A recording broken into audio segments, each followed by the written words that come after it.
শুভম কিন্তু এবার এবার ভবানীপুর পাল্টা আক্রমণ, ভবানীপুরের আক্রমণ গোলের সামনে, কিন্তু কি করে শেষ পর্যন্ত ভবানীপুর তৃতীয় করে এবং অবদায়িত গোল। এই গোল যদি না হয়, কিন্তু সরাসরি শুভম বেরিয়ে এসে বলটিকে তালুবন্দি করেছেন, সঙ্গে সঙ্গে বাদিক থেকে আবার আক্রমণ তুলে আনার চেষ্টায় ওখানে কিন্তু পৌঁছে গেছেন নতুন নামা খেলোয়াড় যিনি ছিলেন প্রকাশ।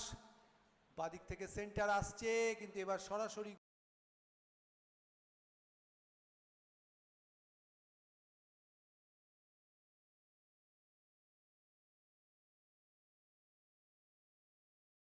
বিনোদ মুড়িয়া প্রচেষ্টা, উইলিস প্লাজা বল ছেড়েছেন, উইলিস থেকে বল কিন্তু সেই যার কথা বলছি ড্যানিয়েল কাট করেছেন, ড্যানিয়েল এখন অব্দি টালিগঞ্জ অগ্রগামী কোনো কর্নার পায়নি।